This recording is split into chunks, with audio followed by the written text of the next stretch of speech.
इस वीडियो में हम लोग एट्रीब्यूट सेलेक्टर के बारे में पढ़ेंगे।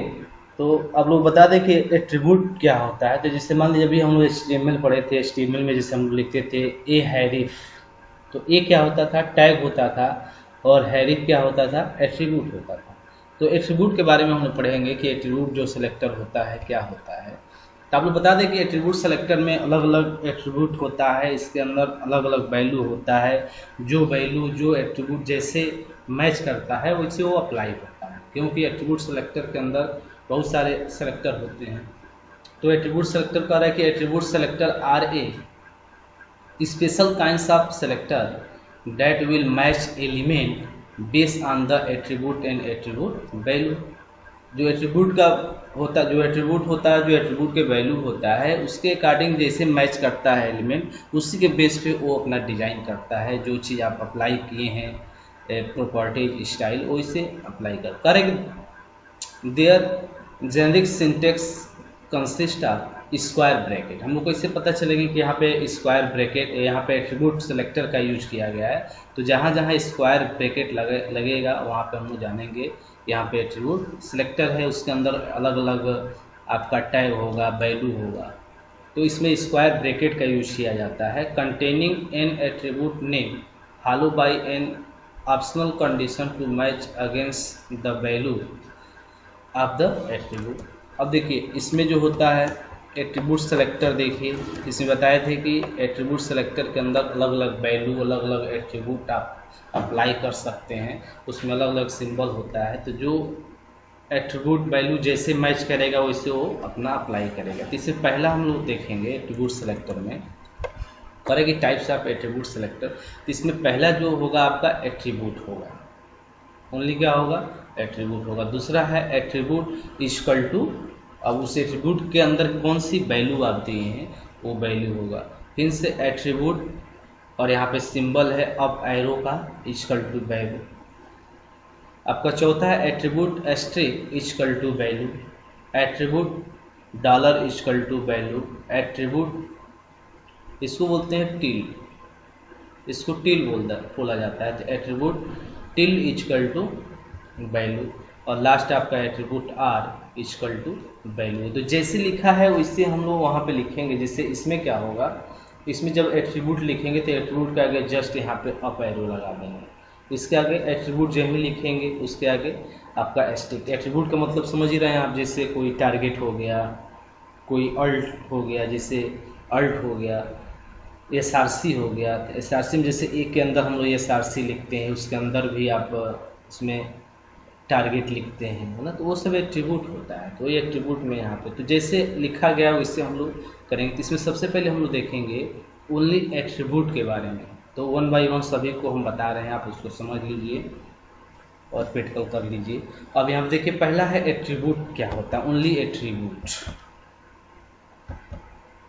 तो इसमें कह रहा है कि this selector is use to select element with a specified attribute.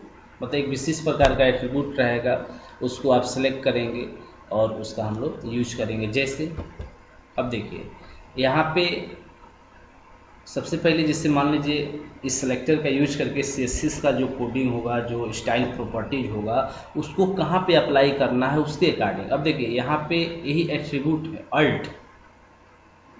अब देखिए यहाँ पे कह रहा है कि जो ये इमेज है, इमेज आपका टैग है और अल्ट आपका क्या है, एट्रीब्यूट है। तो देखिए एट्रीब्यूट को यहाँ पे हम लोग स्क्वायर ब्रैकेट में रखे। अब देखिए बॉर्डर इसका 5 पिक्सल सॉलिड रेड, मतलब और इसको कहीं भी अप्लाई करेंगे तो उसका बॉर्डर 5 पिक्सल कर देगा और सॉलिड उसका रेड कलर जो होगा वो बॉर्डर का क्या हो जाएगा, रेड हो जाएगा सॉलिड में। अब देखिए अब ये कहाँ अप्लाई होगा, तो इसका मतलब कह रहा है कि इमेज के अंदर जहाँ जहाँ उसको अल्ट दिखेगा वहाँ वहाँ उसको क्या करेगा, उसका 5 पिक्सल बॉर्डर करेगा और कलर उसका रेड करेगा बॉर्डर का।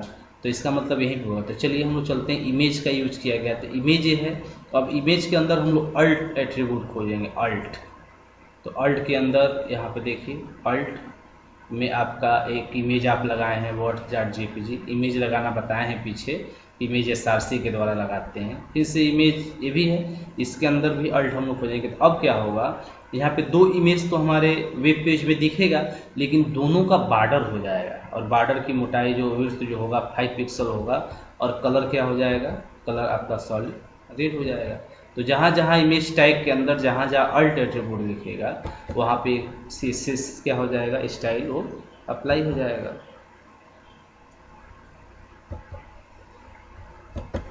अब दूसरा हम लोग देखेंगे एट्रीब्यूट इक्वल टू वैल्यू। तो एट्रीब्यूट इक्वल टू वैल्यू में क्या होगा, एट्रीब्यूट के आगे भी यहाँ पे इक्वल टू लगा के उसमें वैल्यू दिया जाएगा। तो चलिए देखते हैं।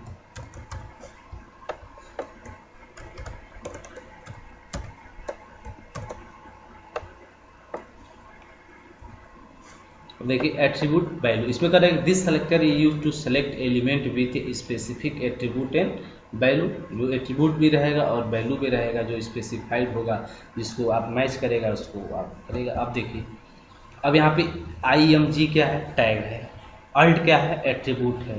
तो इस अल्ट का ए वर्ड्स 1 क्या हो गया, ये आपका वैल्यू हो गया, जैसे लिखा है यहाँ पे एट्रीब्यूट इक्वल टू वैल्यू। तो एट्रीब्यूट ये है इक्वल टू वैल्यू। यहाँ पे इसको कहने का मतलब क्या कह रहा है, यहाँ पे कह रहा है कि इमेज टैग के अंदर जो आपका अल्ट एट्रीब्यूट है, अगर उसका कहीं भी वैल्यू आपका वर्ड 1 मिलता है, उसका बॉर्डर 5 पिक्सल और सॉलिड रेड कर देगा। तो चलेंगे हम लोग इमेज में चलेंगे। तो इमेज के अंदर हम लोग जब चलेंगे तो इमेज के अंदर देखिए अल्ट में क्या, एट्रीब्यूट में क्या लिखा गया है, वर्ड 1। और यहाँ पे देखिए दूसरे वाले इमेज में वर्ड 2 है। तो अब देखिए, अब इसमें जो आप इमेज लगाए हैं एक वर्ड, तो उसमें क्या होगा, इस वाले में ओनली अप्लाई होगा, इसमें नहीं होगा, क्योंकि यहाँ पे वर्ड 2 लिखा गया है। अगर यहाँ पर भी वर्ड 1 कर देंगे तो दोनों पर अप्लाई होगा, लेकिन यहाँ पे हम लोग क्या लिखे हैं, अल्ट एट्रीब्यूट के अंदर जो वैल्यू आपका वर्ड 1 होगा उसी पे ओनली ये CSS अप्लाई होता है, ओनली इस पे अप्लाई होगा। आप दोनों पे चाहते हैं तो इसको भी वर्ड 1 कर दीजिए, अप्लाई हो जाएगा। दूसरा हो गया एट्रीब्यूट और यहाँ पे up arrow equal to value. तो अब up arrow equal to value भी यहाँ पे लगाना पड़ेगा। तो इस सिंबल का भी हम लोग यूज करेंगे, सिंबल कहीं रहेगा तो हम समझ जाएंगे एट्रीब्यूट आपका अब वैल्यू है। इसमें क्या होता है, इसमें जो होता है इसमें भी मैच ही करना चाहिए। तो इसमें क्या होगा कि मतलब इसमें स्टार्टिंग से क्या होता है, मैच करना चाहिए वो नाम। तो correct this character will start all element with the attribute for the which the value start with value. इसमें जो वैल्यू होगा शुरू से क्या होना चाहिए, जो वैल्यू हम लोग देंगे वो शुरू से स्टार्टिंग से मैच होगा, उसी को अप्लाई करेगा। जैसे जैसे यहाँ पे हम लोग समझ पा रहे हैं। अब देखिए कह रहा है कि इमेज टैग है, अल्ट एट्रीब्यूट है, फिर से up arrow equal to word. तो अब कहीं भी अगर वर्ड स्टार्टिंग से उसको मिलेगा तो इस CSS अप्लाई करेगा। तो हम इमेज में चलेंगे और इमेज के अंदर अल्ट के अंदर यहाँ पे लिखेंगे, यहाँ पे लिखे हैं वर्ड, लिखे हैं BIRD वर्ड। तो यहाँ पे देखिए वर्ड स्टार्टिंग से मिल रहा है वर्ड, और इमेज दूसरे वाले में इमेज में अल्ट के अंदर भी वर्ड है। तो देखिए शुरू से स्टार्टिंग से मिल रहा है, कॉमन होना चाहिए शुरू से, कोई पूरा नाम कोई ज़रूरी नहीं है, ये स्टार्टिंग से अगर मैच कर रहा है तो हो जाएगा। तो इस कंडीशन में क्या होगा, दोनों पे क्या हो जाएगा, ये जो बॉर्डर होगा 5 पिक्सल सॉलिड रेड आपका स्टार्टिंग से क्या हो जाएगा, स्टार्टिंग से मतलब दोनों पे CSS आपका अप्लाई हो जाएगा। तीसरा आपका एस्ट्रिक का होगा। देखिए तीसरा आपका एस्ट्रिक है। अब देखिए उसमें था अप एरो में था कि स्टार्टिंग से मिलना चाहिए, लेकिन attribute asterisk equal to value में और कोई भी वैल्यू देते हैं वो वैल्यू चाहे स्टार्टिंग से हो, मिडिल से हो या लास्ट से हो, है ना, उस सब पे करेगा, अप्लाई कर देगा। जैसे आप कोडिंग में यहाँ पे समझेंगे। अब देखिए सबसे पहले हमको यहाँ पे समझना पड़ेगा, जैसे इमेज अल्ट एट्रीब्यूट है, फिर से एस्ट्रिक इक्वल टू RD लिखे हैं। तो इमेज के अंदर अल्ट एट्रीब्यूट होगा, अल्ट एट्रीब्यूट का कोई वैल्यू होगा, लेकिन यहाँ पे हम RD लिखे हैं। अगर RD उसके अंदर चाहे स्टार्टिंग से, चाहे मिडिल से, चाहे लास्ट पॉइंट से यहाँ से अगर मैच करता है RD, तो उन सभी पे CSS क्या हो जाएगा, अप्लाई हो जाएगा। देखिए इमेज के अंदर हम लोग चलते हैं अल्ट, और अल्ट के अंदर देखिए यहाँ पे लिखा है RD, तो कहीं से मैच करें RD। अब देखिए इमेज 2 में जाएंगे तो यहाँ पर भी इसका वैल्यू क्या है, RD। तो अब इस कंडीशन में क्या करेगा, ये दोनों पे क्या हो जाएगा, अप्लाई हो जाएगा। लेकिन इससे पहले हम लोग जो पढ़े थे, अप एरो पढ़े थे, उसमें स्टार्टिंग से होना चाहिए, लेकिन देखिए इसमें स्टार्टिंग से ना हो के यहाँ से मिडिल से है, तब भी दोनों पे क्या हो जाएगा, बॉर्डर अप्लाई हो जाएगा। दूसरा है डॉलर, मतलब attribute dollar equal to value. अब इसमें क्या है, इसमें जो है वैल्यू इंड से मैच करना चाहिए, इंड से ही मैच करना चाहिए, स्टार्टिंग से नहीं, मिडिल से नहीं, इंड पॉइंट से क्या होना चाहिए, डॉलर में मैच होना चाहिए। तो इसमें आप लिखा है end with the specific value. तो देखिए इसमें कह रहा है this selector is use to select element whose attribute for which the value end with value or value end with the specific value. कोई भी स्पेसिफिक वैल्यू हो और क्या हो, इंड से हो, और दोनों में मतलब कॉमन हो, मतलब है ना स्टार्टिंग से इंड से ही मिले। अब जैसे अब देखिए यहाँ से आप समझ जाएंगे, यहाँ पे अब टैग बदल गया, अब ये एंकर टैग हो गया, मतलब ये लिंक कहीं हम बनाए हैं और लिंक के अंदर एक एट्रीब्यूट है टारगेट, मीन्स यहाँ पे डॉलर इक्वल टू JAY, जय होना चाहिए। मतलब एंकर टैग के अंदर टारगेट एट्रीब्यूट के अंदर जो वैल्यू हो वो जय हो, और लास्ट से अगर मैच करेगा तब उसका बैकग्राउंड कलर क्या करेगा, रेड करेगा। तो चलिए हम लोग एंकर में चलेंगे, और एंकर में जाने के बाद टारगेट, और टारगेट में यहाँ लिखिए JAY लिखेंगे। तो देखिए लास्ट से भी मैच कर रहा है JAY, और यहाँ पर भी JAY, तो दोनों का जो बैकग्राउंड कलर होगा क्या कर देगा, रेड कर देगा। तो लास्ट से मैच होना चाहिए।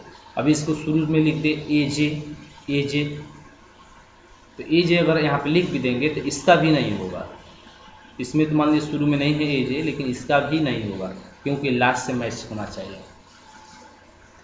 अगला जो होगा आपका टिल्ड होगा। अगला देखेंगे attribute tilde equal to value. तो टिल्ड वाले में क्या होगा, इसमें क्या होगा, टिल्ड वाले में क्या होगा कि टिल्ड वाले में जो भी आप CSS अप्लाई करना चाहते हैं, दोनों में कॉमन तो होना ही चाहिए, लेकिन उसके स्टार्टिंग और एंड में क्या होना चाहिए, गैप होना चाहिए। मतलब आप कह सकते हैं कि आगे पीछे क्या होना चाहिए, गैप होना चाहिए। जैसे दोनों में कॉमन है, मैच कर रहा है, लेकिन आपका गैप नहीं है तो नहीं करेगा। तो जैसे इसमें गैप का मतलब, अब देखिए कह रहा है कि एंकर टैग के अंदर टारगेट एट्रीब्यूट के अंदर एक वैल्यू JAY, तो देखिए JAY, तो इसके अंदर हम लोग चलेंगे। देखिए अजय लिखा है और यहाँ पे लिखा है विजय। तो अब देखिए अगर AJY इसमें भी है, AJY इसमें भी है, लेकिन देखिए यहाँ पर भी स्पेस दिया गया है, यहाँ पर भी स्पेस देंगे। अगर ऐसे लिख देंगे तो दोनों में किसी में भी नहीं होगा, लेकिन जो ही यहाँ पे बीच में A के बाद स्पेस करेंगे, VI के बाद स्पेस करेंगे, और उसके बाद सेव करके अप्लाई करेंगे, तो आप देखेंगे दोनों लिंक का जो बैकग्राउंड कलर है क्या हो जाएगा, रेड होना चाहिए। तो गैप होना चाहिए, आगे और पीछे क्या होना चाहिए, गैप होना चाहिए, तभी आपका ठीक है। अब एक एट्रीब्यूट लिखेंगे, अगला देखेंगे attribute R equal to value. तो R इक्वल टू वैल्यू में क्या होता है कि जो वैल्यू होगा अंदर, तो वैल्यू क्या होना चाहिए, मैच तो करेगा ही, लेकिन उसमें हाइफन लगना चाहिए। हाइफन का चिन्ह मतलब ऐसे हाइफन लगना चाहिए, इससे यहाँ पे आप समझ पाएंगे, हाइफन लगना चाहिए। तो देखिए यहाँ पे ए टैग है, टारगेट एट्रीब्यूट है, और यहाँ पे R इक्वल टू AJ लिखें। तो जहाँ पर भी AJ मिलेगा तो वहाँ पे बैकग्राउंड क्या हो जाएगा, रेड हो जाएगा। तो देखिए एंकर टैग के अंदर हम लोग चलेंगे, टारगेट AJ, तो AJ लिखा है,